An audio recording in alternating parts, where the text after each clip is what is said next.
for helping. We now have caution tape across it and everything.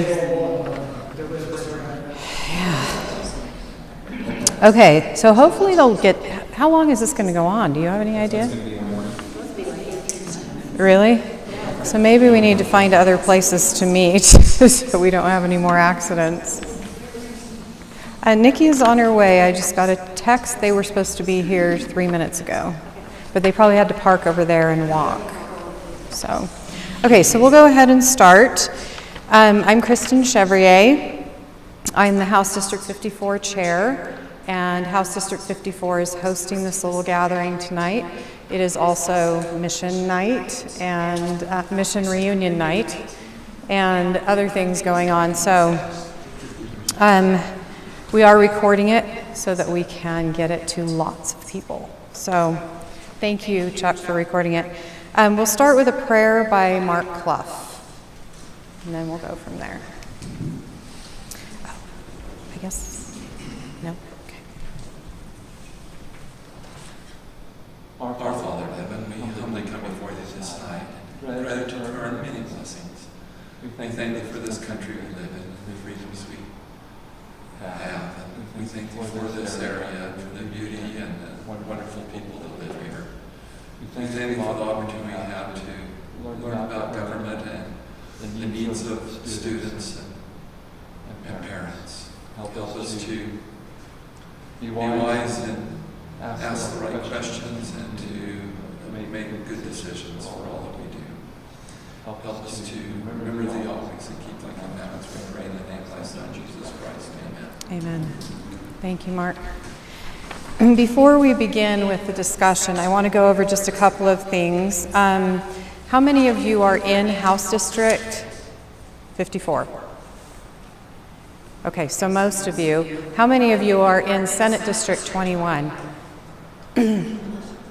Okay, so the rest of you are not, or you don't know? Okay, Senator Kennedy. Is Senator Kennedy your senator? Okay, then you're in 21. Okay, so there's going to be a special election on November 2nd. 9 to 10 a.m. is the meet the candidates part, and then 10 a.m. is the election.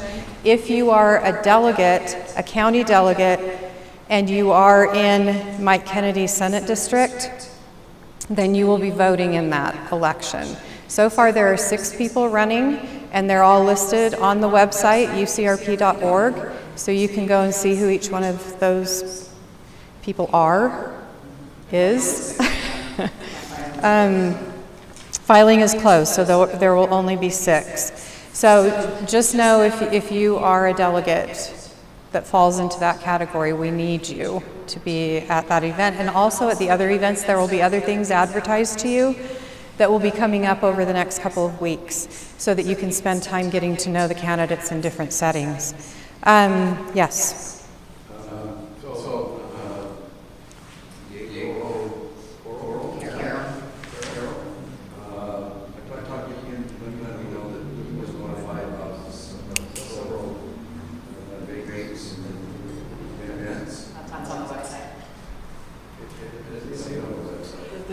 The top banner scrolls. So if you hit the little arrow, you'll get more of them. So it might have just been on the off set that you were on. There's a chair right here, and some on the front row. Okay. Monday at Timberline. When's the next one, just so people know? Do you know? The 16th is the one after that. Okay, I don't know. I didn't look yet. I'm not in that Senate district, so I'll be there because I need to help sign everybody in, but I don't get to vote. So, okay. So if you have any questions, ask, and I'll make sure and I'm going to send out an email with all that information, and I'm sure they are as well. So, okay, the other thing is the legislative collaboration committees. I don't know how many of you are on the central committee and were at the meeting that we had last 2 Saturdays ago. We talked about legislative collaboration committees. I can say this, and we have already started doing one in our House District, and you are all welcome.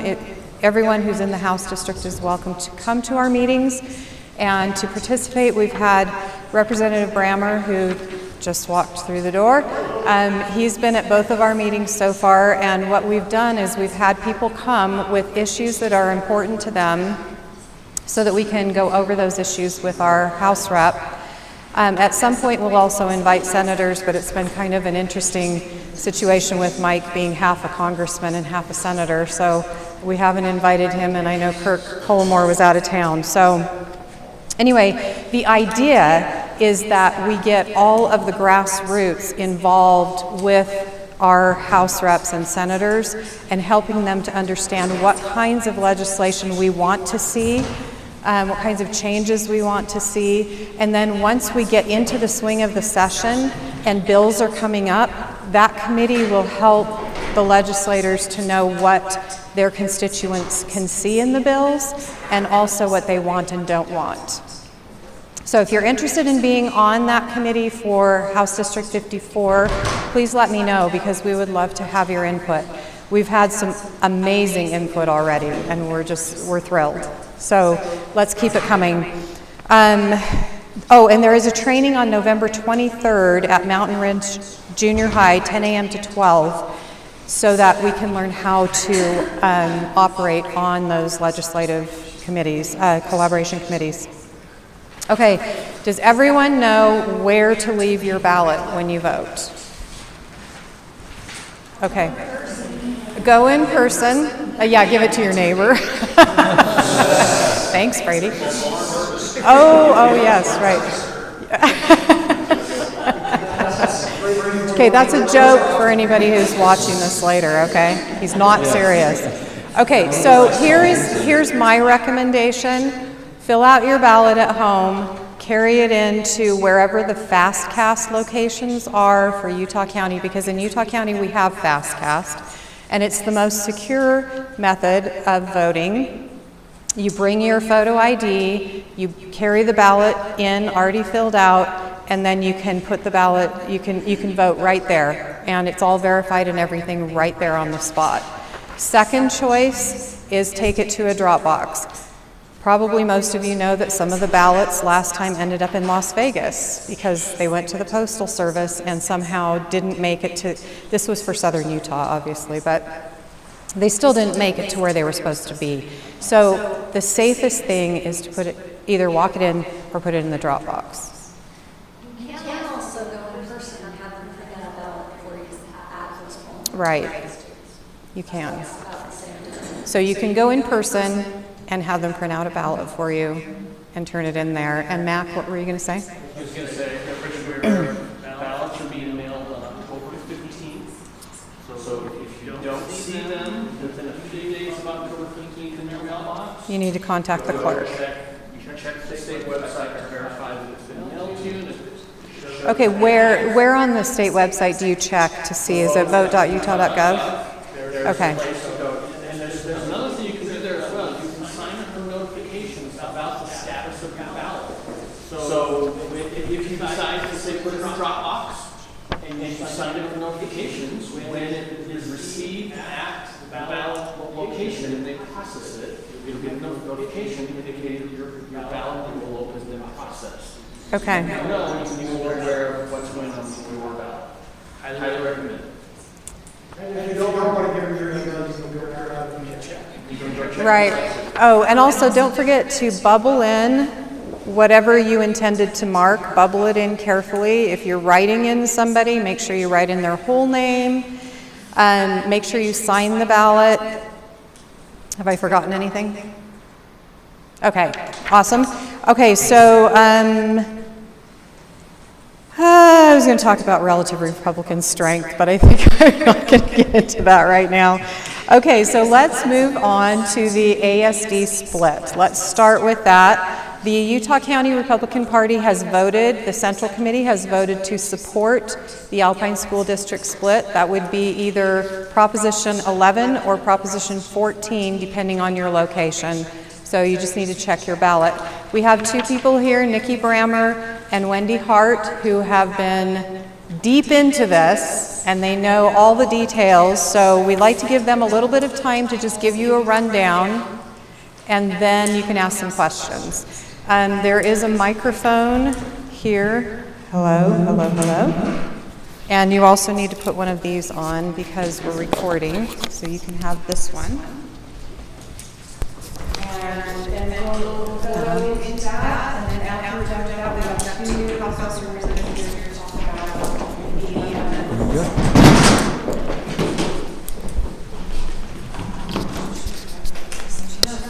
That's okay. I feel a little fuddy city. Are you guys? Yeah. Would you rather have us stand? You stand? Okay, well, thank you so much for coming out tonight. We're so grateful that you've sacrificed your Friday night to be here. This is so exciting that we get to work together to create a new school district in our area. It's probably the most impactful choice that you'll have on a ballot in years. So as a little bit of background, I want to give you just kind of a comparison of where we're at in the Alpine School District. I have 5 children in the Alpine School District. I have been a weekly volunteer doing reading tutoring and room mom and school community council, district community council, so I've been very involved. I think that the education of our children is the most important thing. But for reference, the Alpine School District currently has almost 85,000 students. That includes 92 schools, 11 of which are high schools, 14 are junior highs, 60 elementary schools. It covers 14 cities, going all the way on the west side of the lake, Cedar Fort, Fairfield, Eagle Mountain, and Saratoga Springs, all the way over to our areas, Lehi, American Fork, Alpine, Highland, Cedar Hills. There's a portion of Draper, the Suncrest area, and then all the way over to Pleasant Grove, Linden, Orem, and Vineyard. From there, we have been struggling to pass bonds. As you probably are aware, there's incredible growth on the west side of the district. It's explosive growth out there, and that's really exciting. But because of that, we have to build a lot of schools. A high school currently costs about $180 million to build. That's a lot of money.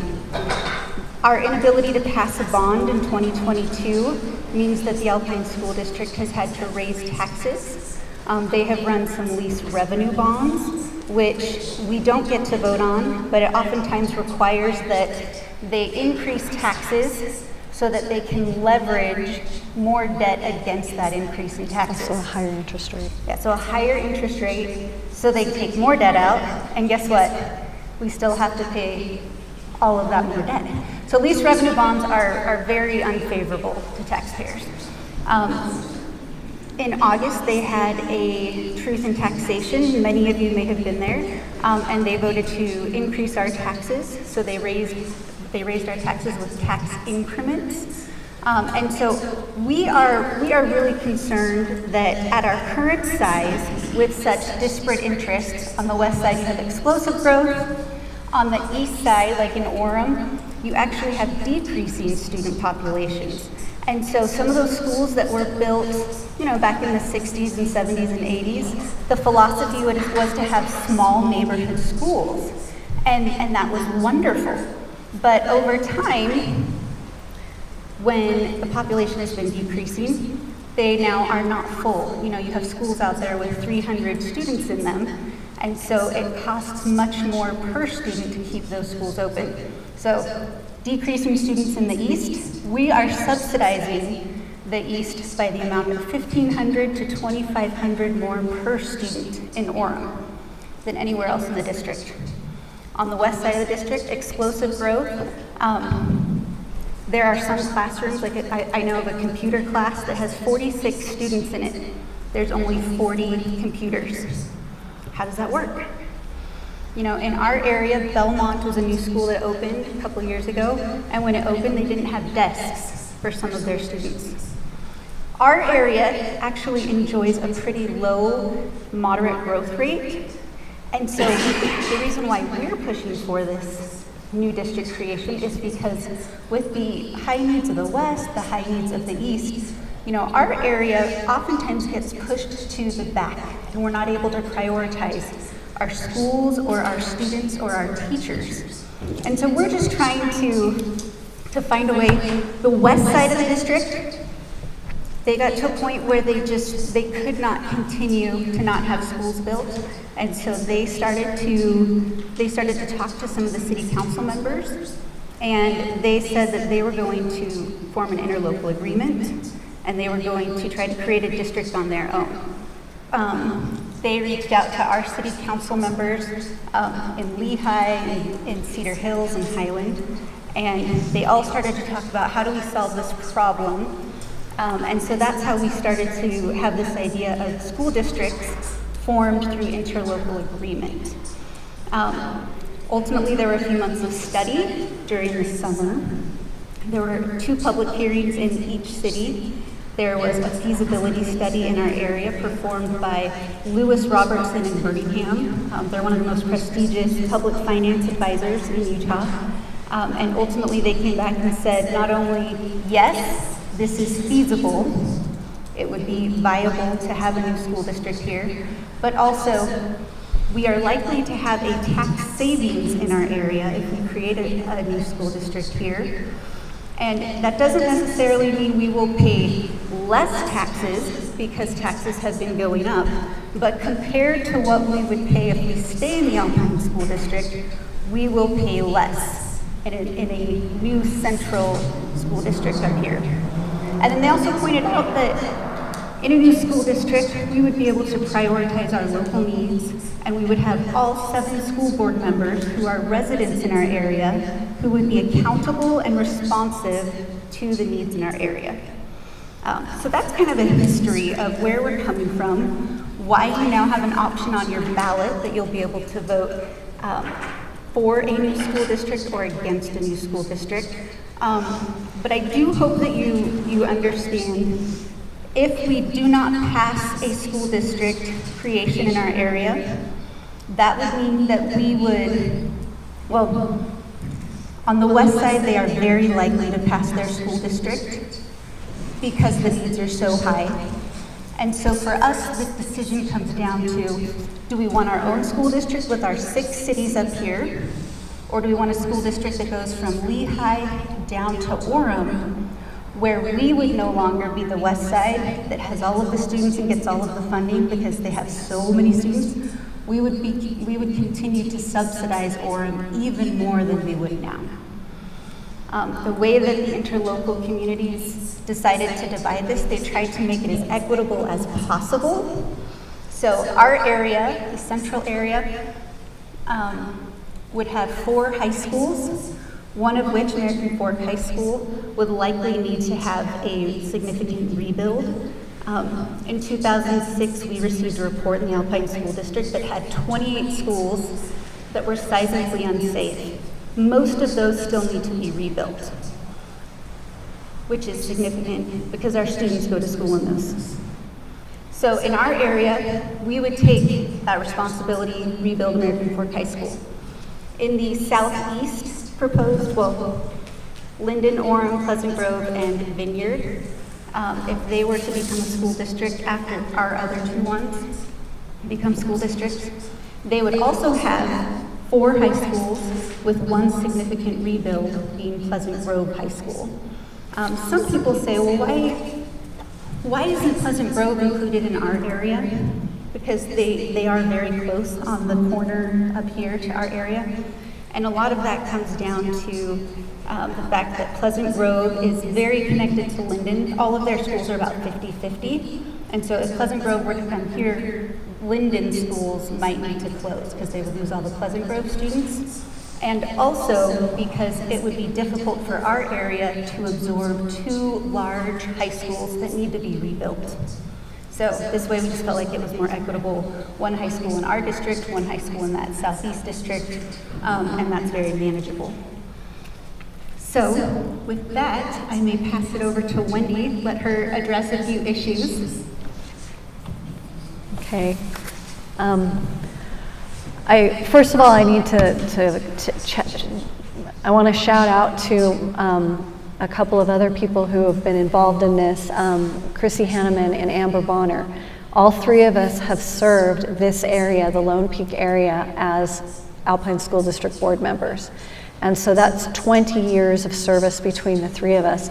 Interestingly, we each come from one of the three cities that Lone Peak covers: Cedar Hills, Highland, and Alpine. And we had varying perspectives politically, but all three of us are in support of Prop 11 to split into a central school district. So I think it's important to understand that regardless of what your politics are, when you look at the numbers and the back end and an understanding of the representation and what we feel is beneficial, all three of us are agreed in that perspective. As Nicki said, one of the important things that this LRB associate said when they talked about the tax savings, they said property owners within the new central district may experience tax savings. This is primarily driven by the proportional allocation of new capital needs in the new central district when compared with ASD as a whole. So kind of what Nicki was talking about, it's basically equitably distributed for those rebuilds and for new buildings and everything else. And so if we were to stay with ASD, as she mentioned, we would need to take a far higher percentage of responsibility to take care of the problems and the rebuilds and stuff in PG and Orem and things like that. As a board member, one of the difficulties that we ran into was when we were discussing bond projects was how do you prioritize? Because of course, if you have an unlimited amount of money, then you can take care of everybody's needs. But that's not how it goes. You look at, we would always do surveys and studies to find out what was the appropriate amount of bond debt, and we tried to make it such that, you're not going into massive debt, and that as you're retiring bonds, you're filling them in with new bonds, so there's not an overall tax increase if at all possible. But that puts a limitation on what needs you can fulfill. And the reality is that in this area, in the central area, most of our issues did not rise to the level of priority, right? Because you have explosive growth in the west. So you've got, Westlake at one point had 3 lunch hours. They were starting one of their lunch hours at 10:30 in the morning because they literally did not have the room to have students come out and have lunch all at once. They just physically didn't have that capability, right? Then you have Orem on the south side, and they're having 2nd and 3rd grade classes of a total of 15 students because they have declining enrollment. So we're subsidizing having these very, very small classes in Orem. There was a big push when Sarah Park Elementary was taken out, and they replaced it because they combined Hillcrest and Sarah Park and put it into one big building in Orem. The Orem citizens wanted to have smaller local neighborhood schools, which if Orem wants to have small local neighborhood schools, I say that's a wonderful thing for them to do, but not with my tax dollars, right? And how do I as a board member balance 40 kids in a classroom out in Eagle Mountain with 15 kids barely doing a 2nd, 3rd grade split in Orem? So that equity sort of idea is very, very difficult to come about. And so you've got these 2 competing needs, the west and the south, and then our area is kind of like, well, our kids are doing okay. Yeah, we can rebuild a little bit over here and a little bit over here, but our area is mostly not prioritized because our needs don't rise to that level. When I was on the school board for Highland City, about 9% of the property taxes that Highland City, or the Alpine School District received came from Highland City residents. Of the bond projects, while I was on the school board for 8 years, less than 1% of the bond projects came to Highland City schools, okay? So that's that inequity that I'm talking about. Lone Peak High School has the smallest square footage per student of any school in the district. Lone Peak was built for 1,900 students. We've got something like 2,600 or 2,700 students over there right now. If you've been to Lone Peak, there are plenty of issues that could be taken care of over there, as just an example. I'm focused on Lone Peak because that was my area. It's where my kids went. So I'm very familiar with Lone Peak. But that is a point that, you know, Lone Peak got a second gym on one of the bonds. Okay, you know, that's what we got, right? But, and I'm not saying that we necessarily need to spend the money. Maybe we choose as a group that we don't need, what we're doing is just fine. And then we get the attendant tax benefits for that. But the idea of property taxes is that we have that accountability, that we see how that money is being spent and we have the direct accountability for it. So even if we split it, though, we're still liable for the bonds that have. Yes, and that's part of, oh yes. So even if we split, we're still liable for the bonds that have already been issued. Yes, and part of this study, that's where that feasibility study came in, is how do they divide it up? If you think about it, it's kind of like a divorce. You have your assets on one side, you have your liabilities on the other, and then it's divided percentage-wise based on the number of students of the whole, basically. And also the assets that are in those specific areas. Obviously, we're not dividing, you know, high schools down the middle or anything like that. So like Nicki said, we're gonna have four high schools in the central district if that goes forward. Yeah, you. I did just want to address one thing in our area. You know, people move to this area to be close to specific programs. We've had a great gifted program at Highland Elementary, at Westfield and Cedar Ridge. We have a phenomenal SPED program at Highland because one of the principals at Highland really put effort into developing that special education program. We have neighbors that moved here from Park City and from northern Utah just to be near that program.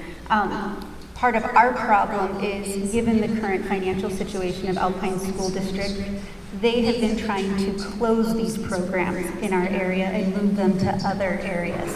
So where we don't have the high needs because of explosive growth, and we don't have the high needs of schools needing to be closed, we do value our programs, and we're kind of like, no, please stop. Just leave these. We love these. So last December and last January, I was part of a group of about 100 parents. I'm the president of the Utah Association for Gifted Children. And so when the Alpine School District announced that they were going to close the gifted programs at Westfield and Cedar Ridge and redistribute those to other areas, we were just confused because we had so many students that had taken tests. They have qualified to be identified as gifted students. So what happens when you close 2/3 of those elementary gifted programs? Where do those students go? And I can tell you, Highland has been the magnet program in this area, and so there's not room for more students there. And so I was really proud of the parents that showed up. They spoke with passion and great facts of why we need to keep these programs. And so last January, the Alpine School District said, you know, we will pause this for now, but we're going to come back and we'll reevaluate later. They have announced they're going to close some schools and a gifted program and a dual language immersion program in the southeast part of Alpine School District in North Orem right now. And so for us, we truly feel like we need to create a new district so that we can maintain these programs. We can keep these strong programs available for our students. One of the representation points, representation is our school board. We have 7 members that are spread across our district. Okay, here's some data points that are kind of crazy. One school board member right now represents over 60,810 residents. Okay, here's another data point. The city of Lehi, 5 city council members, which is another local control government structure. Their individual city council members represent less than 20,000 residents. Okay, we are triple, our school board members represent triple one of the biggest cities in Utah County. And that means that how are they representing you? Okay, here's another data point.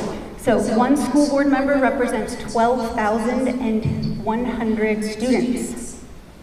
How do they represent that many? They don't have staff. Okay, so if we're able to create a new school district here, in our 3 areas, that representation ratio goes down dramatically. In our area, well, instead of having 7 school board members, you would have 21. You would have 7 school board members on the west side, 7 up here in the central district, and 7 in that southeast district. And that's important so that they're able, as Wendy was mentioning, to talk to their communities. You know, in Orem, instead of just having the west side school board members close the schools over on the east side, you know, there will be 7 local school board members in that area that can say, you know, we know that there's a lot of schools here. Maybe we'll close this one, but we'll keep this one open. Or our community really values this one, or there's safe walking routes at this school. You know, those are important points that only local school board members will know. And so the way that we're so spread out right now, it's very difficult for school board members to, you know, as the school board, to really have that level of representation. In the central district, we currently only have 2 school board members that live inside of our cities. If we grow that to 7 school board members, each school board member, instead of representing 12,100 students, they would only represent 4,945 students. That's almost a third, right? So we feel like that's an important point that will allow them to get into schools more, be in touch with parents more, be in touch with student needs more, and overall the student achievement, the student outcomes will improve. Yeah. So what's this addition have? Is that the area Oh, good question. Okay, his question was, if Prop 11 passes, does that automatically guarantee 3 school districts? No. So Proposition 11 is the proposition for us to create a new school district up here in our area. Proposition 14 is on the ballot for the cities of Saratoga Springs, Eagle Mountain, Fairfield, and Cedar Fort. They have to pass their proposition as well. But the way the law is written is actually really good. It makes it very equitable. Some of you might have heard that the Jordan Canyon split was terrible. And they say we can never split a district because Jordan Canyons was so terrible. You know what? We learned so many lessons for that. Some of the school board members that favor these district splits, they've been working with legislators over the last few years to develop legislation to protect taxpayers, to protect teachers, to protect the administrations. And so one of the things, part of the law that they created is that if anybody votes to leave a school district, so if the West votes yes, but we vote no, automatically the Alpine School District would go away. Whoever is left would become a, quote, reorganized school district. And that's a protective measure so that nobody's left holding the bag of debt. Nobody is left with these contracts that have to be fulfilled. And so that's how that happens. So as it is right now, where we have a proposition and where the West Side has a proposition, if both of ours pass, we would have our individual school districts, the West, and ours would be called the Central for now. The remaining cities that chose not to do an interlocal and study their own school district, they would simply become a reorganized school district. And so that's kind of how that works. We're going to let Chuck ask the question first. Actually, and you don't have to repeat what I'm saying for the recording because I just grabbed my mic.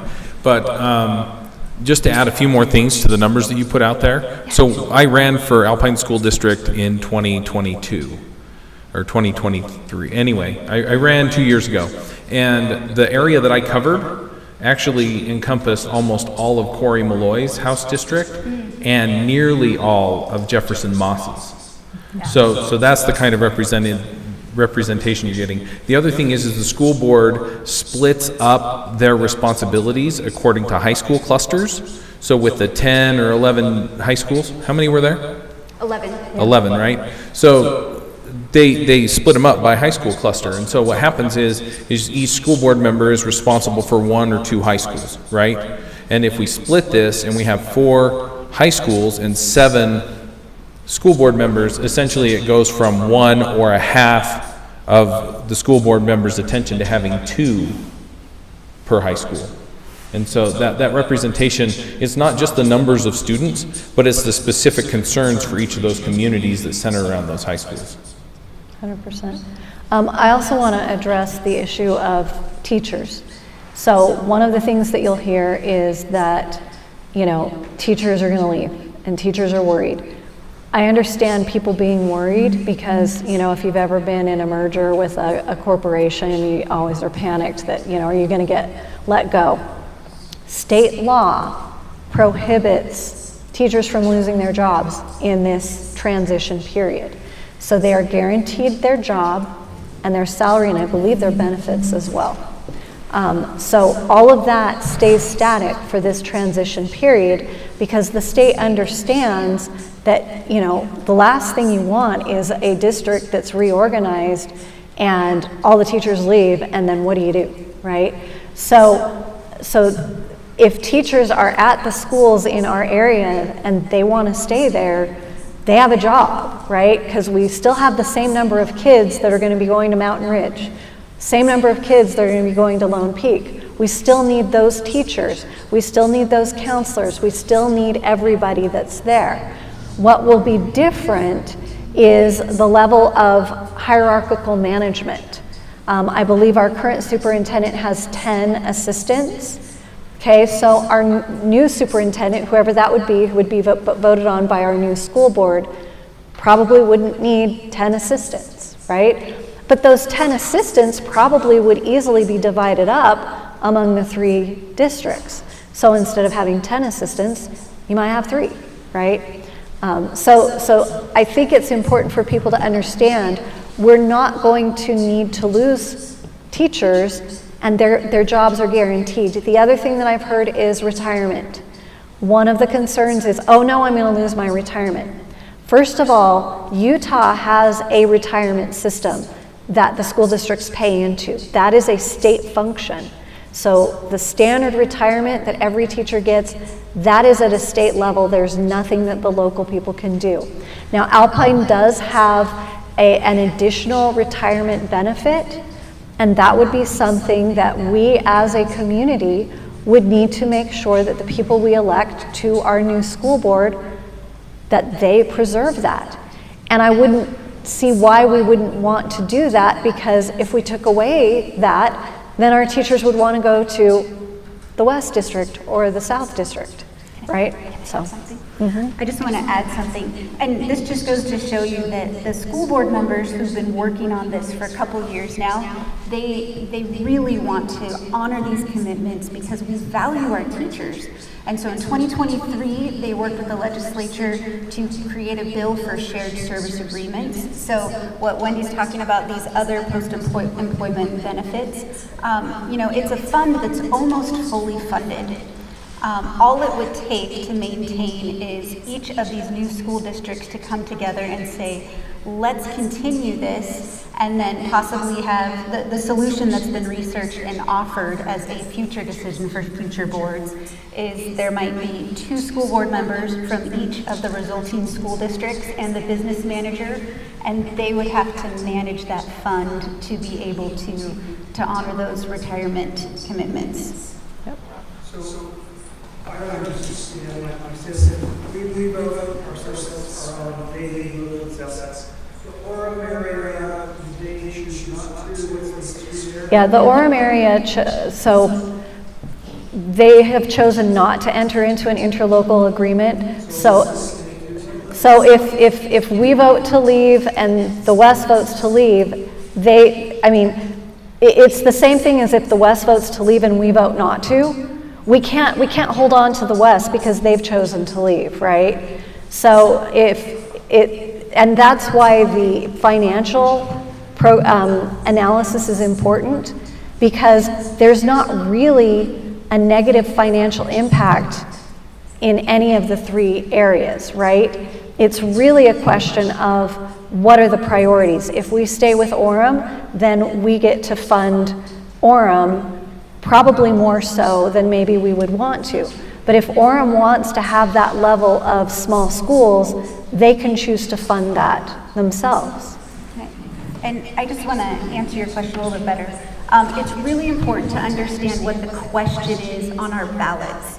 Okay, there is no question on your ballot that says, do you want to split the Alpine School District? Okay, that's not the question. The question on your ballot will say, shall a new school district be created from the Alpine School District in the cities of Lehi, Highland, Alpine, American Fork, Cedar Hills, and the portion of Draper within Utah County? Okay, so we're actually creating a new shared government between our cities. And so that's why we, being governed, have to consent. Like, yes, I want to join with those cities.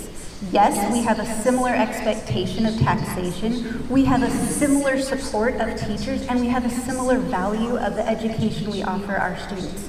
So that's the question. The cities that chose not to do an interlocal, they had multiple chances to do it, and their answer over and over again was, we want to stay as the single Alpine School District.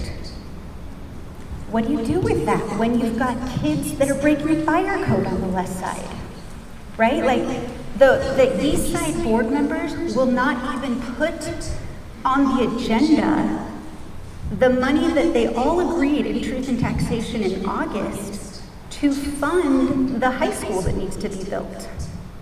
Like, we're just very dysfunctional on our school board right now because of the needs in the west are different than the needs of the east.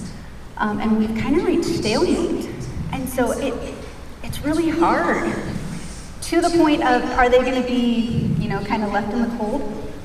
It's really important to understand that the tax base that will support these school districts are very similar. Lehi has the #1 tax base in Utah County. Orem has the #2 tax base. And they're not separated by a lot. So it's not like they will not, and Orem has 10,000 less students than we have up in our central area. And so when you start to look at the numbers really closely, you're able to see that the revenues that will be coming into these different school districts are very equitable. Yeah. So again, it just goes back to shared government structures and consent. Okay, I think what I'd like to do right now is we have about 5 minutes left for this conversation. So if we could have people just ask quick questions and then give a 30-second answer. Yeah, she's been waiting. Yeah. Do this one, Okay. do this one, and then after that, let's just do Really ask fast. a quick question, 30-second answer. Okay. When you say that you're going to have a job with the teachers, that's guaranteed, is that also standing to already in the administration? Yeah, my understanding is everything is frozen, right? But that doesn't mean that they won't be in like the central district or, right?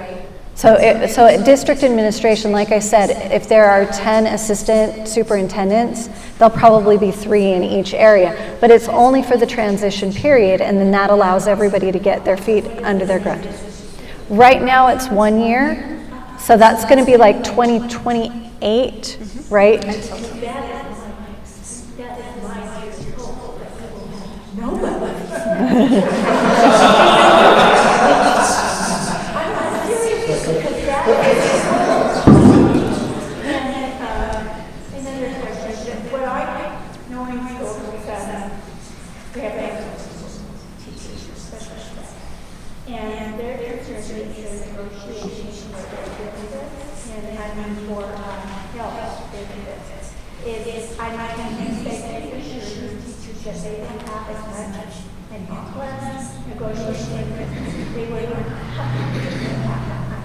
Okay, so to restate, so the first question was, does that include the administrators in the transition period? And the answer is yes. The second question was with the teachers negotiating health benefits. My understanding is that those are the same, right, through that transition period. And then the question is, the difficulty that you have is that you then elect people and they get to make those decisions, but those decisions are more local. And so if our area chooses to prioritize health benefits more than, say, somewhere else, then maybe we'll get, then people will say, okay, I want to stay here for the health benefits. The people that don't find that beneficial, maybe they'll go to another district. It's going to allow for greater competition to the point that teachers and administrators are going to be able to dial in what it is that they actually want. Okay.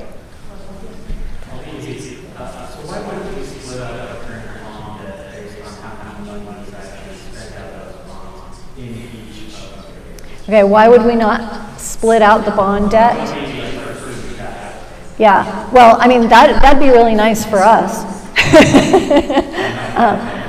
So why would we not split out the bond debt based on what the assets were that they were spent on in each area? My understanding is that is part of state law, and so it's done prorated by the students, the number of students. So if we have, in this thing, we have like 43% of the students, and so we will get 43% of the debt. Because we're, yeah.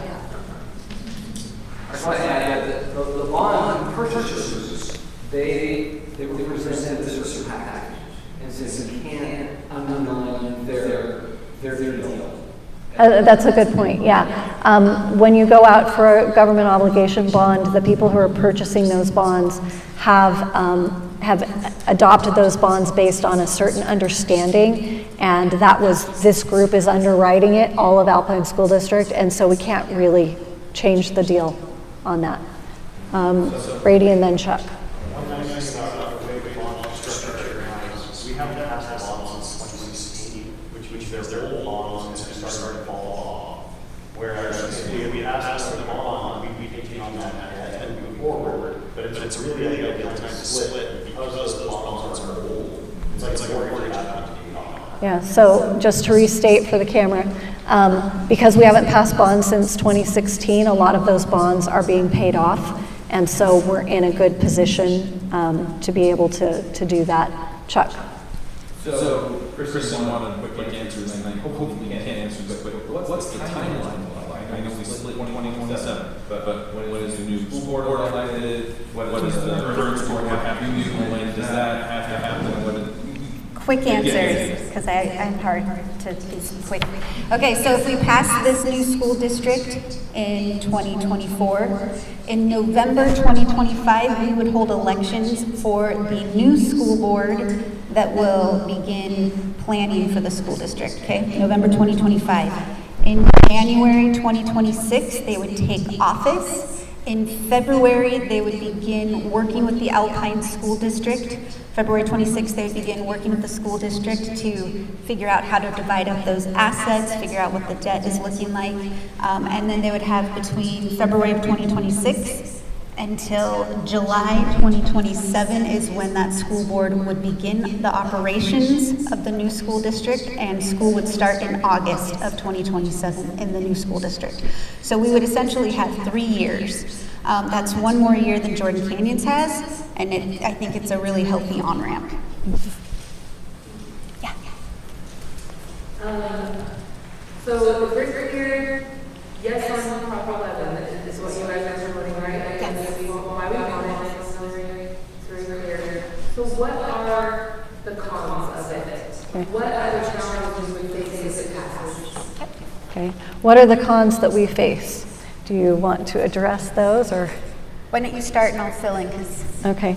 I think, so change is always difficult, right? So it's just, so part of it is just that you're having to ramp up to do more stuff. It's always easier to just keep going with what you're doing, right?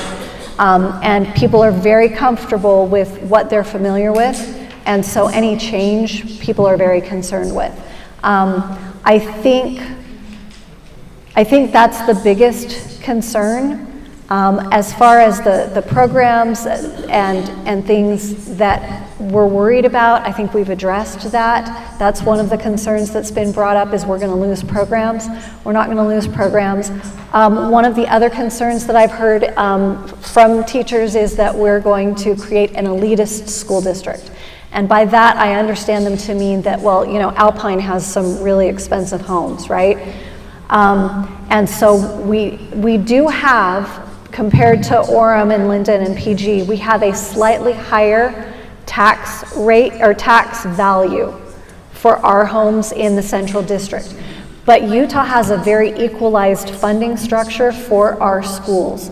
So for example, Alpine School District gets about 80% of its funding from the state, and I believe it's about 15%, I'm going off of old numbers, but about 15% from property tax, right? If we do this split, then the percentage that the Central School District will get from the state will be slightly less than that.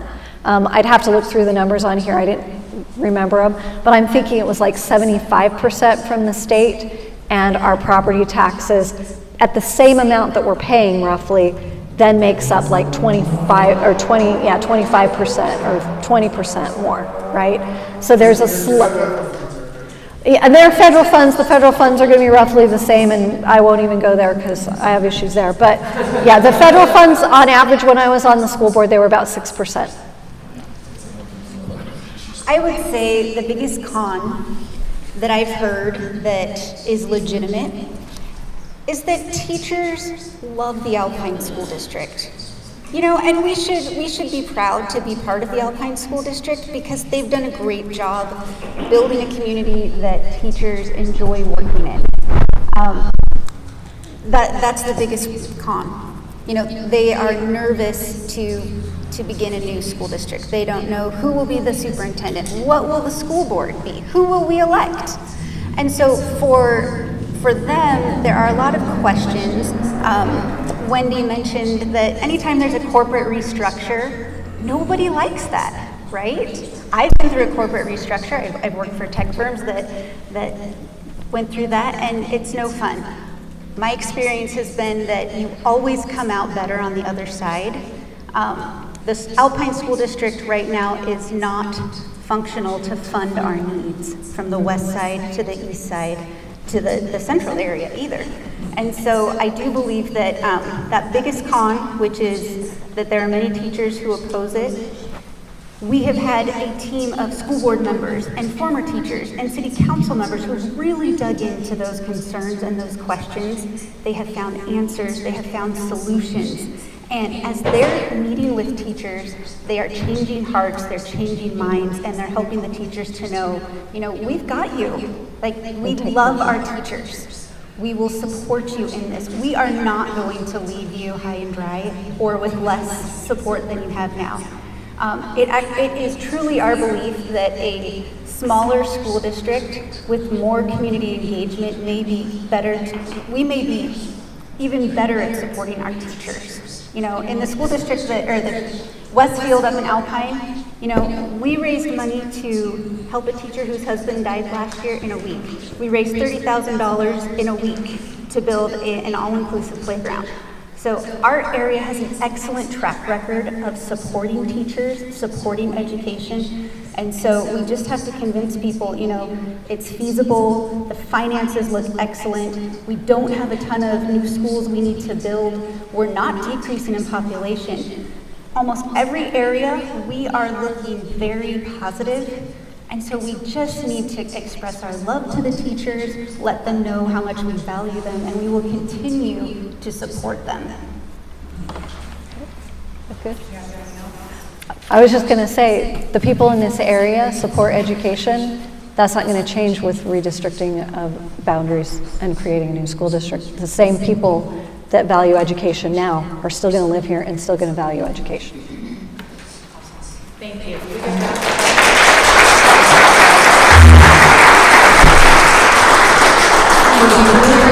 Before we go on, can you tell me whether you came because you saw an email earlier this week, or earlier today, or what was I right before you came? So earlier today, raise your hand. Okay, right before you came. Okay. Or you saw all three. You're just trying to figure out who has the biggest impact. Thank you. Okay, also before we go further, our state auditor, John Dougal, is right there in the center of the room. Thank you, John, for being here. We also have, well, I'll introduce the elected officials up here in a second. We have our Utah County Republican Party Chair, Christy Henshaw, Vice Chair Chair Charles Hood and our treasurer, I get confused between my treasurer and our love. Thank you guys all for being here. Okay, we're going to shift gears now. There are constitutional amendments that are on the ballot. And I didn't put those on.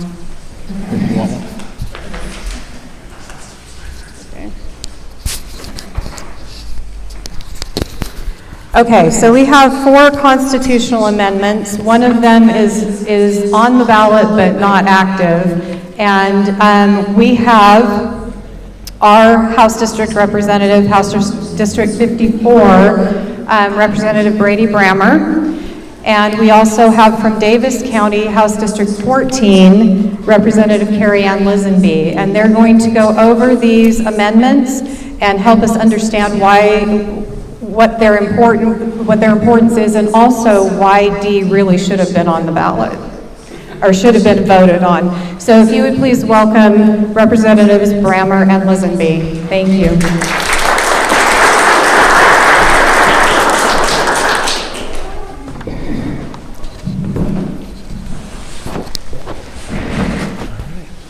Here, I'll lead off. Okay. So, to give a little further introduction to, first of all, I want to thank Wendy and my wife Nicki. I had someone recently ask me, because I've held elected office for 6 years, and they said, so now that I've gotten to know you and Nicki, is she your wife or are you her husband? And because she's such an effective advocate, and don't mess with her kids, she'll split your school district. But I also wanted to introduce Karianne. When I was first elected, Karianne had already been serving for 2 years, and we were sitting next to each other on the floor of the House. And we had so much fun making fun of some of the ridiculous bills and things that happened. And we had fun killing a lot of bills that were bad ideas, and we worked together to do a lot of good things. And she really was a mentor for me on how the legislative process works, because you can't know that until you're in it. There's just a lot going on, and then there's a lot going on below what you see going on, and she is great at doing that. And she is the majority whip for the House, which means that her colleagues elected her to be one of the leaders, and that kind of means that she's kind of a big deal. And so we're happy to have her here. And so I'll let her take it from here. Thank you.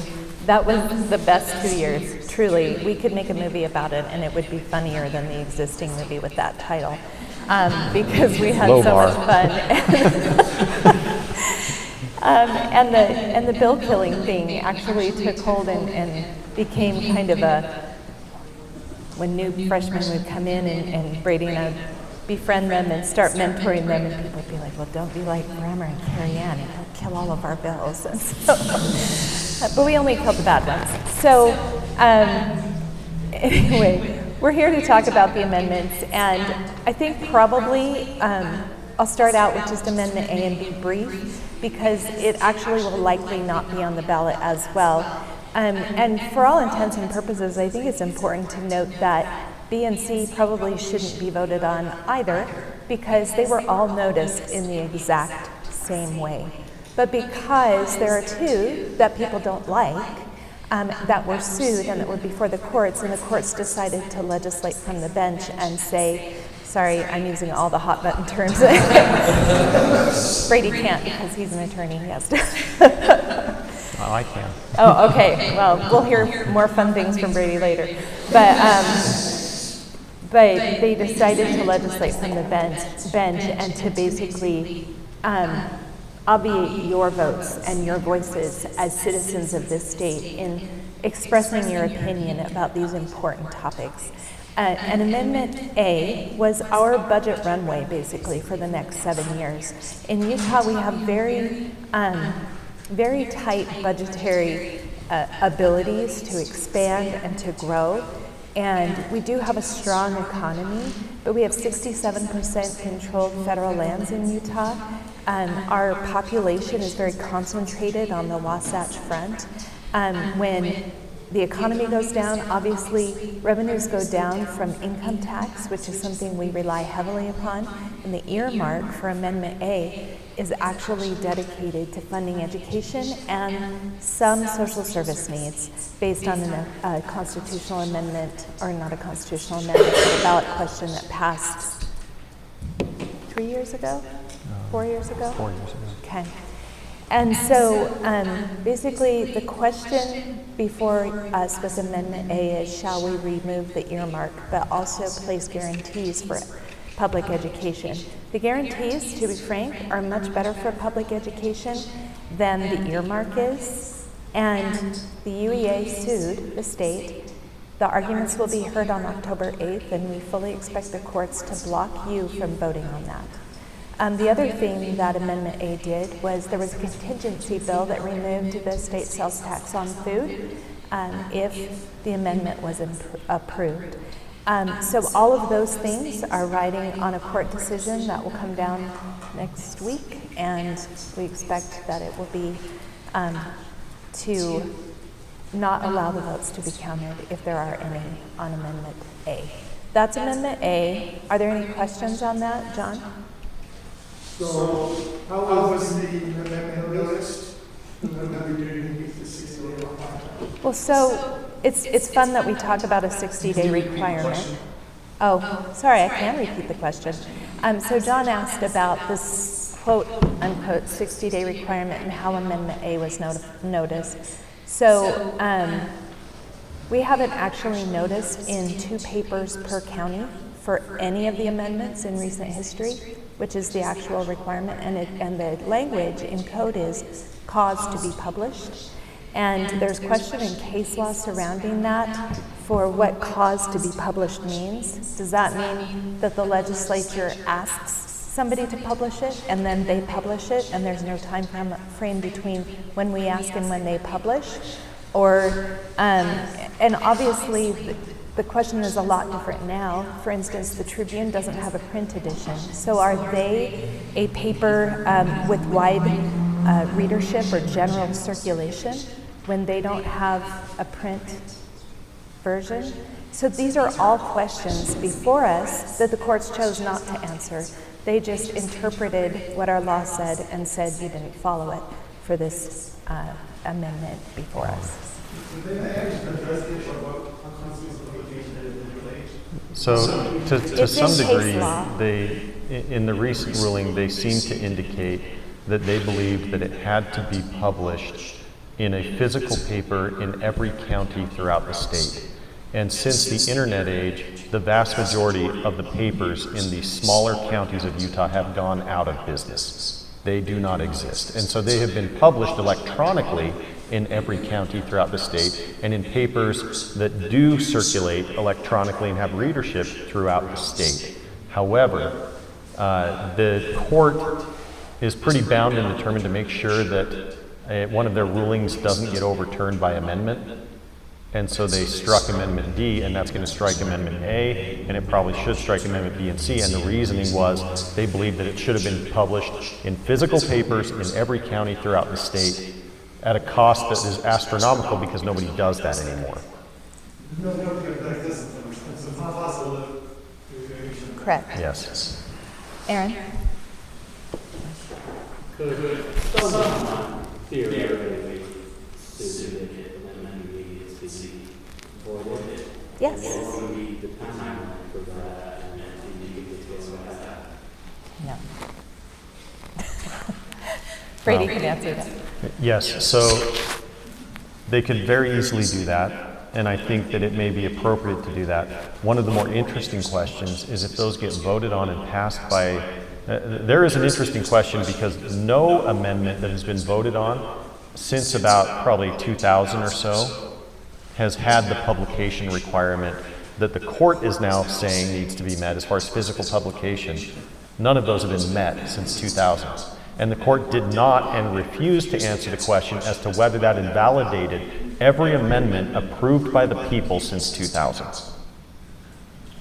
Okay? And the court has not opined on whether, if nobody sues on amendments B and C and those pass, whether those are invalidated because they did not meet the publication requirement, or if there's a certain time frame for a challenge that is waived at any point, which would then be them just making up that time frame.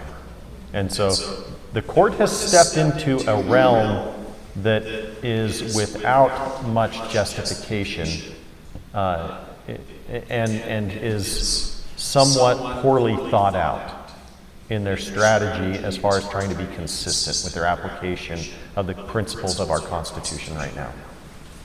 Well, not only that, but just to add really quick, it leaves a lot of questions on the table that are to be placed before them to answer. That's exactly the opposite of what the court should be doing. It basically is inviting them to have those decisions before them in the future. It leaves a lot of uncertainty in the state, and uncertainty leads to economic downturns and businesses leaving the state. These are all concerns that we have as we look at these decisions. Let's see, Aaron, Chuck, did your, Aaron. Okay, and then we'll go to Chuck, and then this gentleman over here. Chuck? So I guess my concern is what is it then that keeps the court from, as soon as somebody sues, picking and choosing which amendments we're going to vote on? Because I don't know. If we get a vote on it, right, if the legislature has weighed in on it, right, or put it on the ballot, or it goes on through some other process, and then, right, and then it goes to the court, yeah. So what keeps them from picking and choosing the ones that we actually do get to vote on? Or do they just invalidate all of them if they get sued on? I think one of the lessons that we learned in COVID is that branches of government can exercise powers that they probably shouldn't for at least a limited period of time, until other branches of government step up and put them in their place. And so, what is to keep the courts from doing that? When the legislature is out of session, not much. And so I'll leave it at that. And I 100% support his answer. What's that?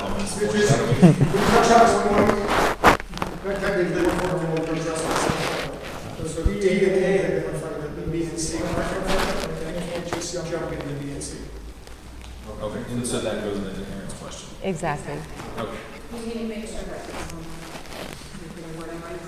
Oh, I apologize. Restate what John said?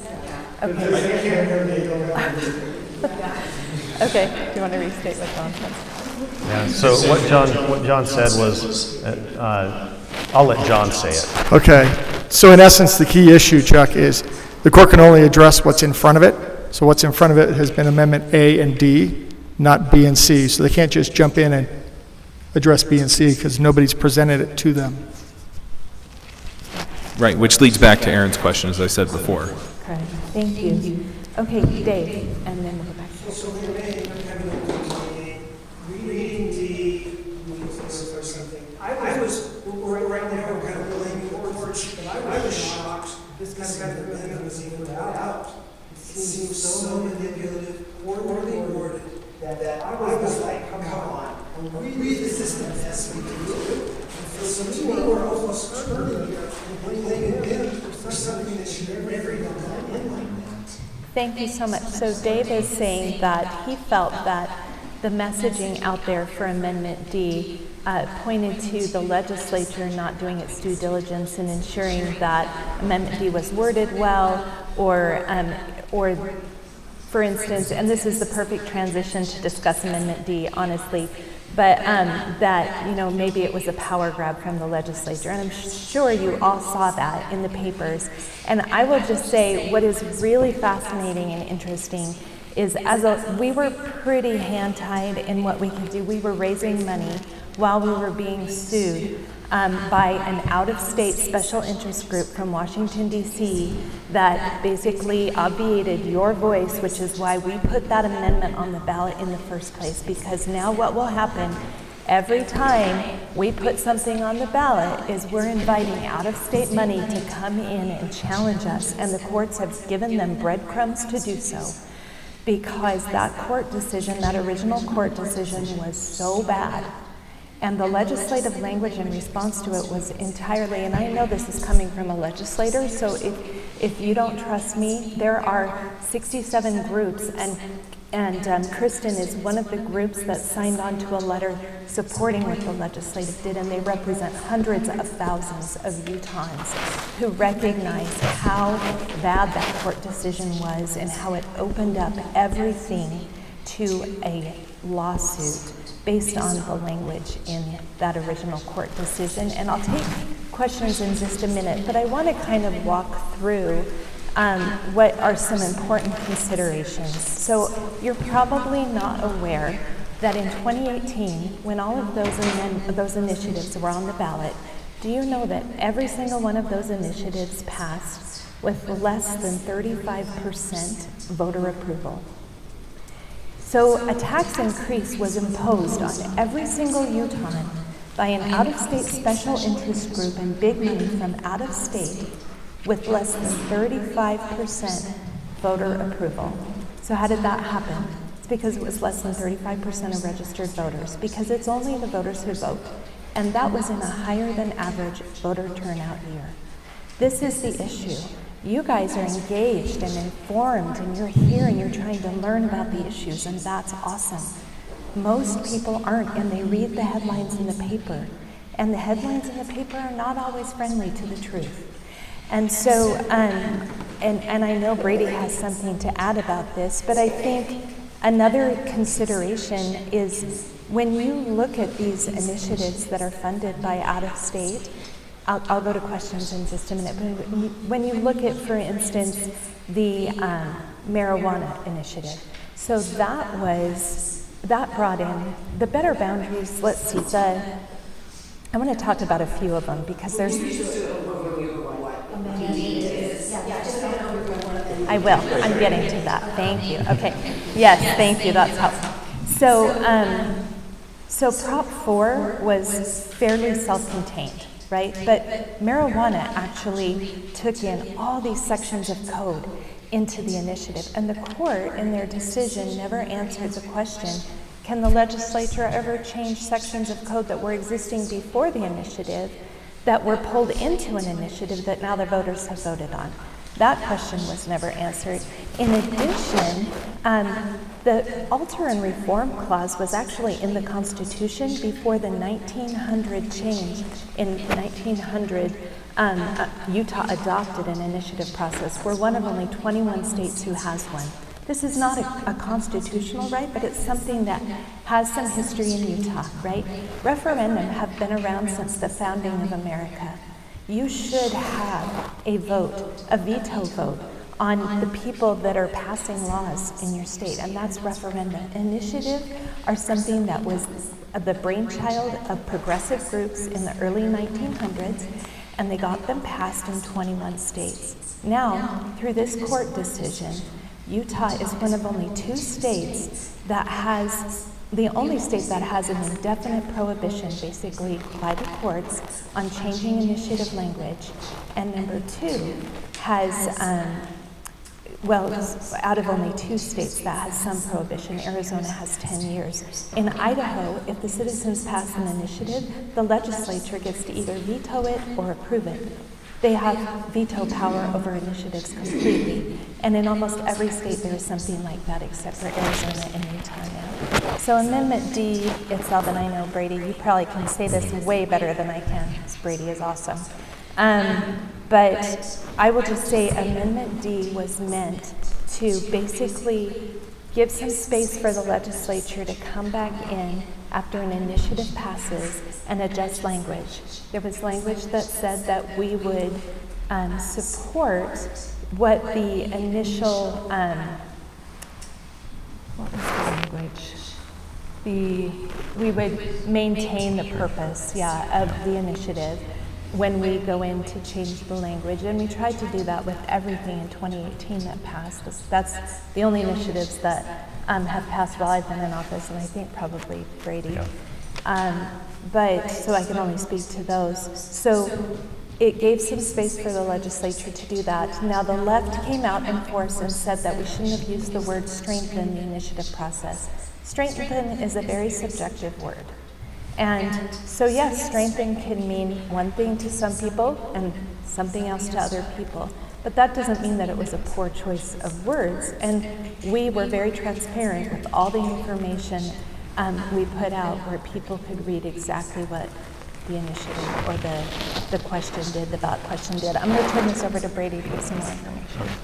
So, to some degree on the description of the initiative, I kind of agree. I don't love the language that was used. Okay, I think strengthen, we could have used way better language. I want to talk about why Amendment D was put on quickly. The court decision came out in late July.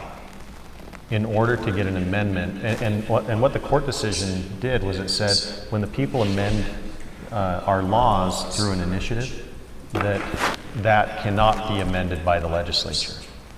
Now, our Constitution doesn't say that anywhere. What it says is the people can amend by initiative, and the legislature is a co-equal branch that can amend the law through legislation. And so we can mess with each other's stuff, is how it's always been treated for 120 years, without question.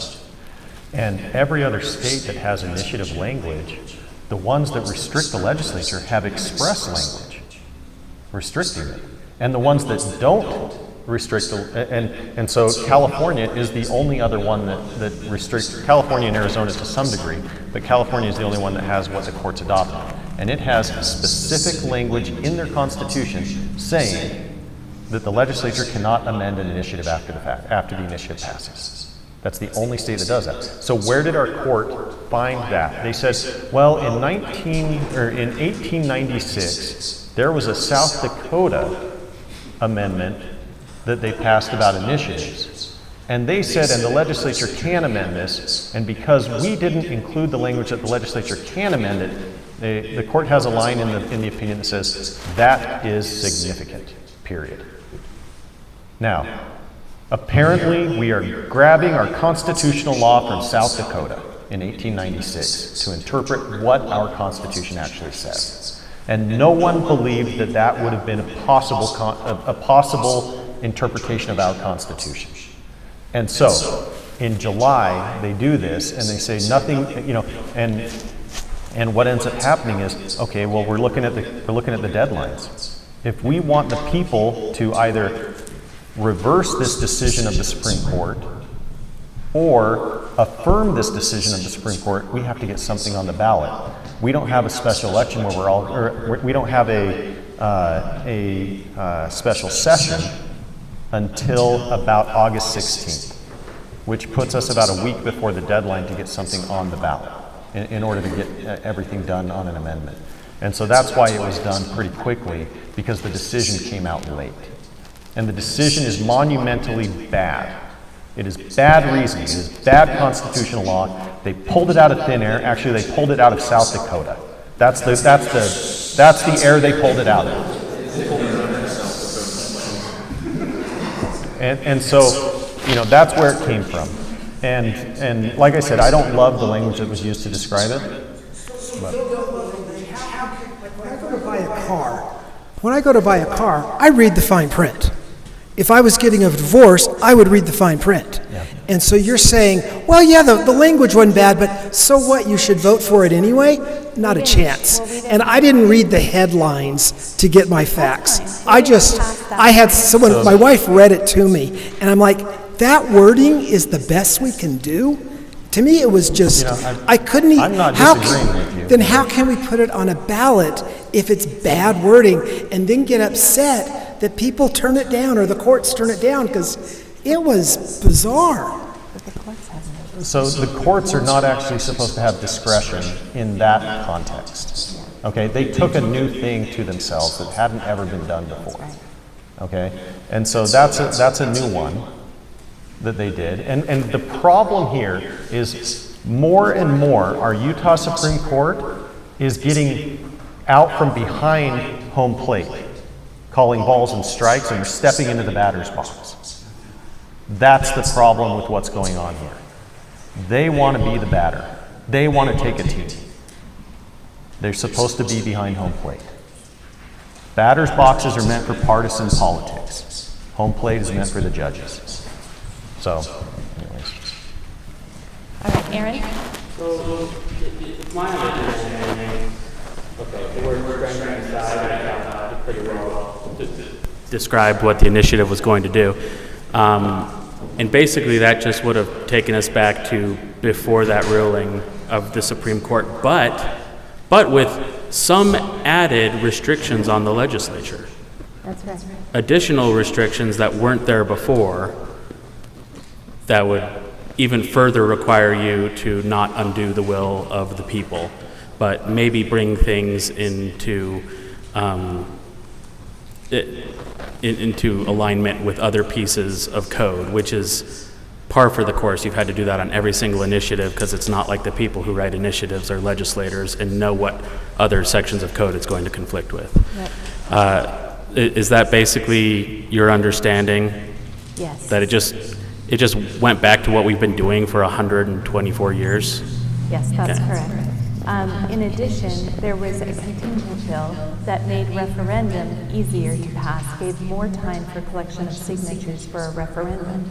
So for instance, if we pass something, citizens don't like it, they want to initiate a referendum process and veto what we passed, we made it easier for them at both the local and the state level. The other thing that we did was we made contingent language that said that we were outlining the use of foreign funds in initiative processes in Utah. Now, so far in Utah, no foreign funds have been spent, only out-of-state funds. But it's very easy to pass through foreign funds to those big leftist national groups that bring in those foreign funds and then bring them into Utah. But even so, in the past year, over $100 million have been spent in the United States on initiatives in other states, not Utah. This should alarm us all, as this is not the right kind of process for legislation. When we bring in these outside big money groups, they come in, they write a law, it's very poorly worded. So for instance, there's an initiative that's being started right now that's collecting signatures, and they use a term, Utah adult, but they don't define the term anywhere in the initiative. So what does that mean? Is that an 18-year-old? Is that a 21-year-old? And yeah, is it an undocumented? We don't know what that means because they didn't define it. And we can't apparently change it now without meeting a strict scrutiny standard through the courts. So yeah, so I'll give an example. The initiative about redistricting was unconstitutional in two ways, okay? So first of all, it was unconstitutional because it stated, so our Constitution says the legislature shall vote on the maps, okay? And it said if the legislature doesn't accept a map and there's a challenge, then the judge decides the map. That's direct violation of our Constitution, okay? The second way that it's illegal is our Constitution says, under the distribution of powers, says that the judiciary cannot take the powers of the legislature, cannot take the powers of the executive. And if they do, then it violates the Constitution, basically a separation of powers clause. So by also requiring that a judge weigh in and adopt the maps, if the legislature does not vote on one that the judge approves of, then it violates that as well. And the group running the bill, or running the initiative, acknowledged that. And in fact came to the legislature for us to fix it at the same time that it was being, that the courts found that it was being repealed. It fixed the unconstitutional nature of the initiative. Now, if we believed that the initiative was unable to be reconciled by the legislature, as the court's ruling indicates, then why would we help them fix their unconstitutional initiative? That was never the intent. And so, in many ways, what's happening is the courts appear to be playing favorites and trying to have their cake and eat it too, in this instance, by allowing an initiative that was unconstitutional on its face and saying the legislature can't change it, and then saying that when the legislature changed it to fix the unconstitutionality, the legislature went too far and changed it too much, even though it fixed the unconstitutionality in the first place. Okay, there's a problem with that reasoning. So Sorry, I get a little amped up about the court stuff. That's what we love about Brady. I guess statement, or I guess comment and question. Comment, if people don't like the wording of the way it's put on the ballot, don't vote for it, tell your friends not to vote for it, advertise against it. But for the court to step in and take upon itself the power to approve language, I'm very aware they've opened Pandora's box and granted themselves an effective veto over everything and provided a blueprint for out-of-state groups how to get anything they don't like in Utah law violated. Which brings me to point 2. Is there a way we can get these funds for MWEG and other groups to require their funds to be sourced in-state instead of out-of-state? That's a great question, and we actually talked about it as we were adopting the international prohibition language, but unfortunately there is case law around in the United States funding. It's a free speech issue, and so we cannot address that in Utah with our laws. But thank you for the question. Thank you. So I'm kind of excited about this subject because I think a lot of people here understand the value of the caucus system and why we want the caucus convention system. And as I looked at these two issues and the path for an initiative and an organization of special interest to come in with a lot of money and to pass an initiative, and so that it is pretty much special interest money running legislation, when we view oftentimes the signature path as special interest money running our elections. And so I'm super sympathetic to the correlation between these, and also to the fact that we don't want special interest money. We want people to have their voice, to the extent that they can as possible. And do you guys see the same correlation between these? Absolutely, and I think it's interesting to note as well that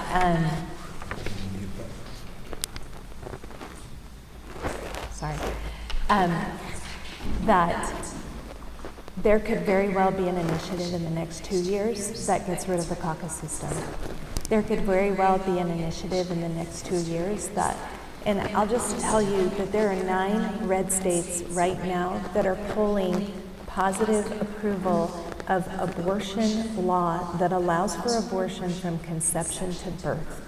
And the reason is you have Planned Parenthood, the Guttmacher Institute, all these pro-abortion groups that have crafted the language so carefully and deceptively that individuals who are pro-life think they are voting pro-life and pro-woman on these issues. In Florida, a very deep red state now, it was polling 67% support for this amendment. Think about that. If that does not frighten you, I have some land to sell you. Of course, if you're conservative, you could also take this the other way, and you could say the state shall not have an income tax. You could take it, there's other ways that this can go, and there's some real concerns with that. I'm not saying that that's a good idea or a bad idea, but it opens it up. I may be open to bill file, but there's some issues with that. One of the things that we're concerned about is we've had some fairly strict alcohol laws. Well, Michigan just ran an initiative to change all their alcohol laws substantially. Now, Utah has some of the safest roads in America, and it's not just because not as many people drink. It's also because we have the lowest blood alcohol content amount, threshold in the country, which substantially decreased our DUIs. And it's because we restrict where and how we sell alcohol, and so there's a good chance that Costco will fund and run an initiative to put more alcohol into Costco. Now, you're going to have a lot of outside money groups coming in, and the initiatives that have been run, so for example, the Better Boundaries Initiative, that was funded about 60 to 70% by the Arnold Foundation. Okay, the Arnold Foundation has been behind most of the prosecutors that are soft on crime throughout the country. Okay, this has been a very destructive group to the fabric of the rule of law and of our society. And so they're only running this in areas that are conservative, so that they can pick up one extra House seat. Why does that matter? Guess what our current divide is in the U.S. House of Representatives. How many seats do the Republicans have an advantage by? It's 1 right now. It's 1. So if Utah had lost its seat, we would be talking about an entirely Democrat government in the federal government right now. It would be a really scary thing. Well, and Better Boundaries was funded not only largely by the Ono Foundation, but largely out of state as well. They received a lot of small donations from in the state with their messaging, but most of it was out of state. So with some recent rulings with the Utah Supreme Court, it appears that they are just rubber stamping whatever the executive wants. That is disturbing, because it ends up representing a severe concentration of power. The judicial system is very clearly defined in the Constitution. The legislative duties are defined in the Constitution and the executive. But it seems like the court is just rubber stamping the executive and trying to undermine the legislative while they're undermining the caucus system and everything else. And these rulings on these 2 amendments seem to mirror that. What are your thoughts on that? So I think you're right in some respects, and it's worse than you think in others. And what I mean by that is, I think you're right that they're trying to undermine the legislature. I think you're right that they're trying to undermine the caucus system. I think you're wrong that they're trying to rubber stamp the governor. I don't think the governor would have gone this far, anywhere near this far. They are going much further left than where Spencer Cox is on these rulings. Spencer Cox has not vetoed any abortion bill out there, okay? He's had a fairly good pro-life record, but the court has allowed a stay on the most flimsy of legal arguments to stop our anti-abortion laws from going into effect for over 2 years. And you're talking about, and this is to the tune of somewhere around 5,000 babies that have been killed during that time, 6,000 at this point, during that time. That's not something that Spencer Cox would have done. And our courts have been okay with that. They are running to the left of Spencer Cox right now. So I just have one quick comment. This is the last one on D, and then we're going to move back to B and C for the rest of the slide. Okay, comment and then a question. So my comment is, I hope that this has let the legislature see that maybe there should be some really serious questions when they're confirming judges for the future. And then, Can we just say, yeah. Let's clarify, the Senate. The Senate. That's fair. And then the other question is, does this hypothetically create a scenario where the legislature would then need to somehow find a way to run initiatives also, and that would cost the state of Utah an enormous amount of money? And then what would happen if you had something like a jungle primary initiative pass and then one pass to undo it? What happens when you have conflicting initiatives? You answer the second, then I'll do the first. Okay, first I want to say, vote for Brady for Senate if you're a delegate, because we need him over there. He will actually do a good job at vetting these judges that are confirmed by the Senate. And to your second question, I'll let him answer the question, but to your second question, I'm sorry, my blood sugar's low. What was it? Oh, right, conflicting. So that's a good question. And it's interesting because the legislature right now cannot initiate an initiative. We can only initiate a question on that would change the Constitution, right? Or a ballot question that's non-binding. But we don't have the power to do a binding ballot question. But if there were, for instance, 2 initiatives that ran simultaneously that were conflicting, that we do actually have language on that, and it would be the initiative that got the most votes that won. So, if that's helpful. But John? Can I just clarify one thing? That's all the other executives we have in Utah. Utah has a multi-headed executive. So you've got the governor. Utah has a multi-headed executive. So you got the governor, attorney general, auditor, and treasurer. Just to flag, there's more than one executive here in Utah. I sometimes have to remind the governor of that. A little shameless plug. Love it. Okay. Yeah, we'll defend your honor, John. And I'll say, it's funny, the day that the redistricting decision came out, I meet once a year with one of the justices of the Supreme Court, okay? And just to talk about, hey, because I'm in the courts all the time, and I want them desperately to succeed. I'm a litigation attorney. It's what I do. I'm in court before these judges. I've argued before the Supreme Court, before the courts of appeals.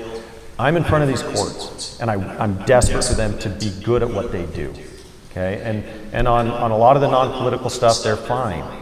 But it was, I think, and I won't say anything that he said in the meeting, because I don't think that's fair. But I do think it was probably the most interesting lunch happening in the state that day. And one thing that I had, my comment to him was, how is an approved initiative anything different than an amendment to our Constitution as it relates to the legislature? Because the only way that we can overcome as a legislature an initiative that passes is by, under the changes that the court did, is by putting forth an amendment and having the people vote on it to override it. Otherwise, it's a super law. And really, like, I have a good position, and this was the issue that kind of drove me over to the Senate. I have a good position in the House. It's a wonderful place to serve right now, and I'm very happy. But the recent decisions by the courts have to be addressed. And we're not adequately vetting the judges. That's the simple truth of it. And I don't, there's not a lot of other people who are in a position to get into the mix and vet those judges that would be anywhere near as aggressive or thorough as I know that I can be. And that was my reasoning on that. To move over to the Senate, and so I'm running for that. But what does your question pertain to? And we'll try to answer it real quick. Then we'll go to B and C for Kristen's desires. It's partly a comment on the income tax question from earlier, and also just on the apportionment of power. Essentially, one thing that I think we have to be wary of here is sometimes we're our own worst enemies. In that, the earlier discussion, we were talking about how the school districts are taking some from income taxes as well as property taxes. So the United States Constitution originally only approved a census tax. That was the only kind of direct tax available. Everything else was like an excise, impost duties. Those were the only 4 kinds of taxes allowed. So like by being on the take at all with any of those, as far as funding, we're actually incentivizing ourselves to perpetuate those systems of funding. And that creates some serious problems. I think Utah could be a leader state, in fact, in that regard, by switching to more appropriate forms of funding. Because as we know, federal income tax was actually a goal of Karl Marx. And that was where that came from. So like we could definitely change the incentive game so that we prevent ourselves from actually falling into the trap of saying, hey, we are on board with this funding scheme because we're part of it. So like this is something we can do even about the Federal Reserve problem, is change that taxation scheme. The second thing I wanted to say is about the judges. And we're talking about, the different branches of government not adequately acting as a check on each other.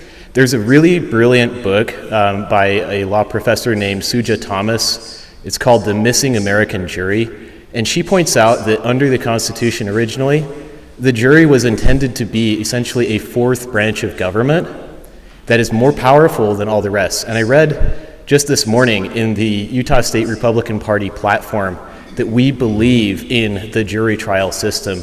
And frankly, when it comes down to matters such as these, whether it be a matter of an initiative that someone wants to enforce against you, or a bad legislative decision, or a court ruling, legislating from the bench, somebody's trying to enforce something against you, you are always supposed to have this protection of a jury.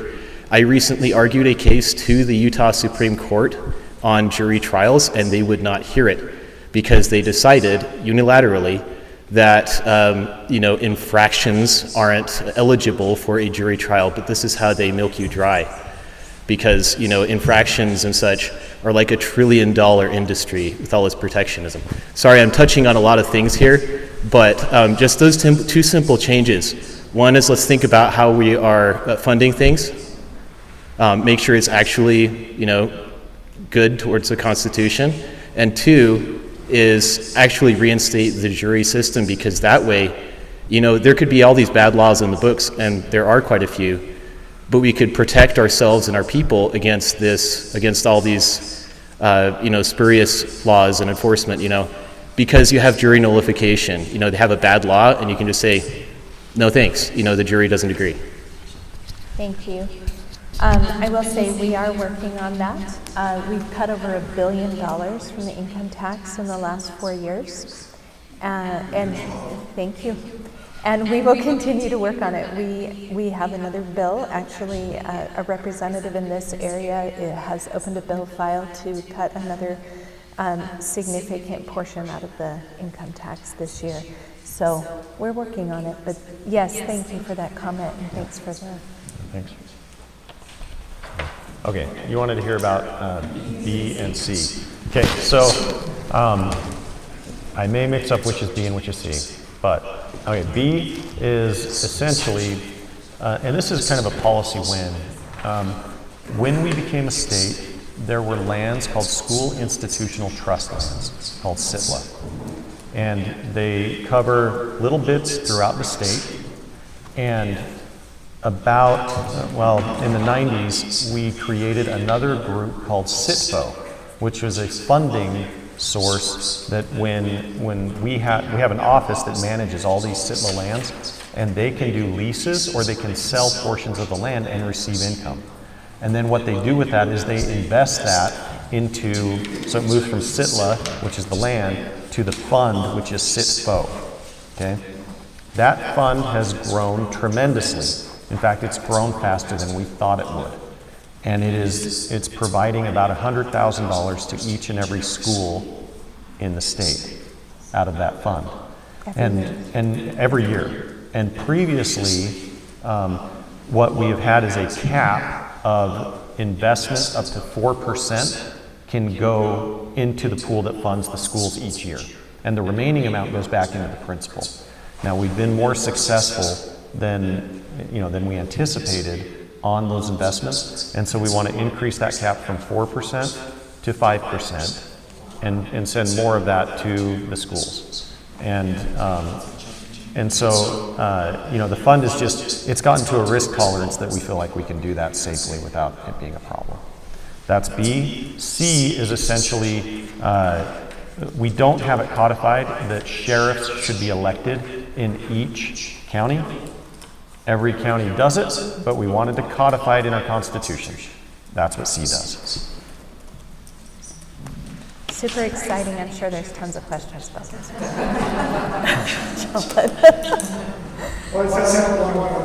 Nope, we're good. On sheriffs, given that statutorily they're required and everybody does it, why do you feel, or why does the legislature feel it needs to be put in the Constitution? Well, and then I'll ask my next question. If we're talking about the language on the ballot, it provides the reasoning for it on the ballot, and it is a quote from Brad Wilson that says, "I personally believe it's nice to vote for our county sheriffs." So we already do it. So Brad's stating the obvious, and it's a handout to the sheriffs. So let me ask the question. The sheriffs, historically, and I'm speaking from the auditor perspective, have come to me trying to claim we're constitutional sheriffs, and we don't report at all to the county commission, and they shouldn't set our budget, yada, yada, yada. And so I see this as a handout to the sheriffs and them trying to push to say they don't want to account for their budget to the commission. So help me understand. I don't think that the constitutional side of it prevents a county commission from controlling their budgets, but the sheriff's decisions and how they enforce the law is something that is worthy of constitutional protection and independence. However, where they're accountable to the voters, because you don't want a county commission. They already have a lot of executive powers. You don't want the law enforcement power going to the county commission and making that an accountable line. And so there is a good reason to do it, but I think that the interpretation that as constitutional officers, no one controls their budget, That's not what's going to. I've told them it's a loser argument in the past. I just see this as another step down their path of trying to make that argument. Yeah. So at what point do you think we're going to end up with other county elected officials wanting their positions in the Constitution as well? I think that they could try that, but I suspect that they don't have as much historical or positional cachet as a sheriff to achieve it. And so I don't see it expanding too much more. You know, like sheriffs are kind of, like that goes down into lore back to the old Wild West of like, you know, there's something different about the sheriff. And even before that, in you English know. common law. Yeah, I mean, it goes way back. I don't know that, I mean, I do think there's a special place in government. Where does the word sheriff come from? Does anybody know in here? It was the shire reef in Old English. That's our sheriff. But I will say there is a special place for auditors in every government job.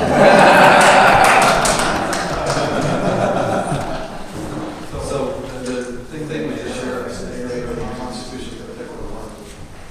I was in Oregon when the feds came in and murdered Phineas. So they picked a spot on the highway. So Phineas was a state who had land for 100 years, and then the Department of Agriculture built a building on his land, and he went, what? And so there, if you plant something and then maintain it, it becomes yours.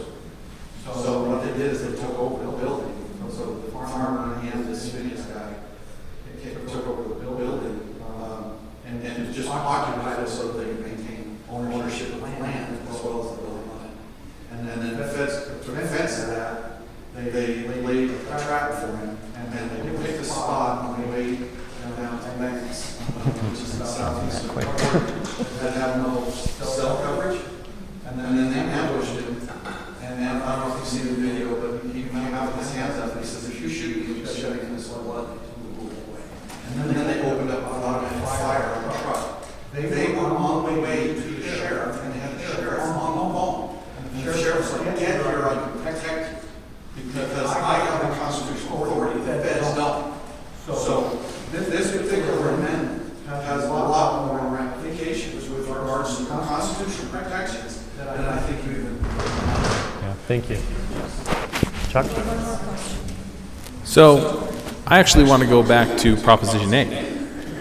So, you know, you're talking about, you know, the income tax and the earmark and how that goes to the schools, and I've heard some people that are very, very concerned that, yeah, if you remove the earmark or allow some of the money to go to something other than education that comes out of income tax, that, you know, you're essentially taking money away from the school. And then you both basically said, no, this is better for the schools the way that it's structured. Can you just explain that so that I can explain it? Sure. So actually, what's interesting is the Superintendent's Association and the School Boards Association both supported Amendment A and do support Amendment A.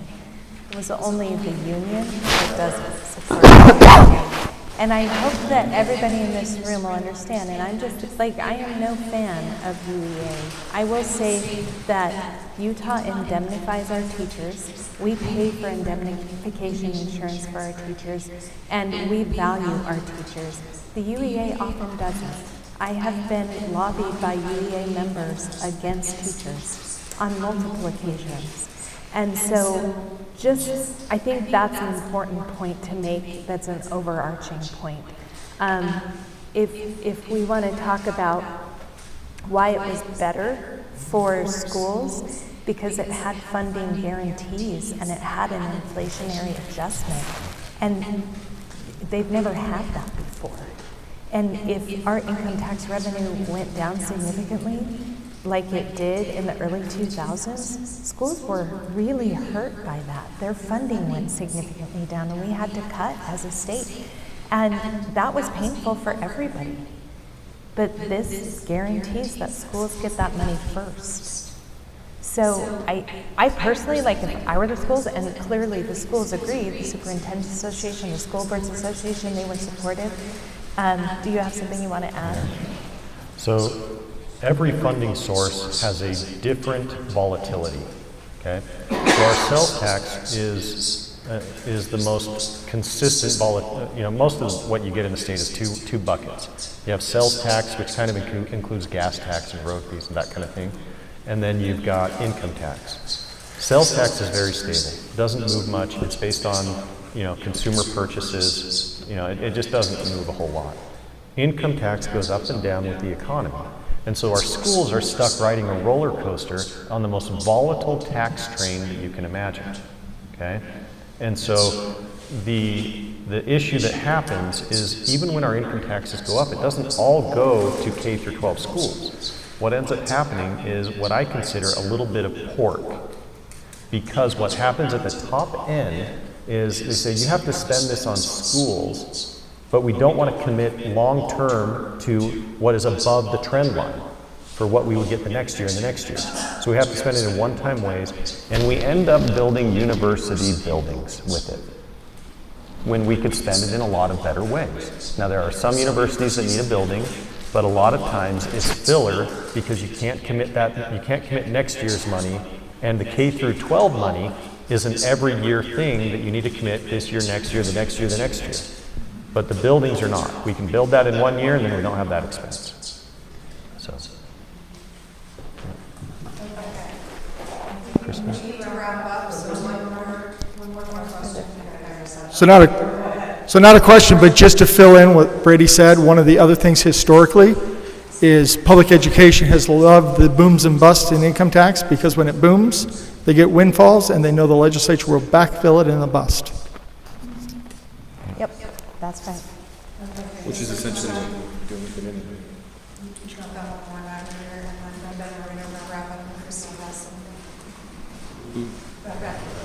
I just have a shameless plug for lore, right? And if we're trying to look at legitimacy of any given office or something like that, I mean, the jury, the American jury itself is something that, judicial officers have not fully traced the lineage of. I mean, you can read in the Utah Constitutional Convention, the delegates there debating the origins of the jury, and the tradition holds that it was a remnant of the 12 apostles of Jesus Christ who would judge the world. And the United States Republic is just this unique gem. These things are not, they're suppressed anywhere you go in the world, right? And so if we lose track of where something comes from, it doesn't mean it's a wrong thing. I think the point is, use your conscience. If you're free to exercise your conscience, we have freedom. If we don't, we don't. Yeah, there's some really good treatment of juries and in their role in government in the Federalist Papers, if you're interested. Really good stuff there. So, thanks.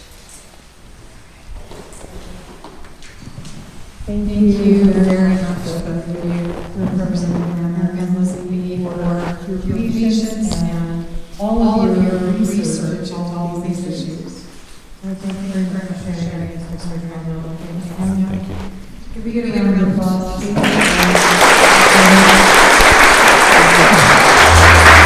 Okay, one thing before you go, Christy wants to just plug her the training. Yeah, just really quickly. So just so you don't forget, let's make that the last thing you hear as you're going out. Yes, please. So if this was of interest to you tonight, if some of this was maybe a little bit advanced on where you look this information up or how you do this, we're doing a training on November 23rd.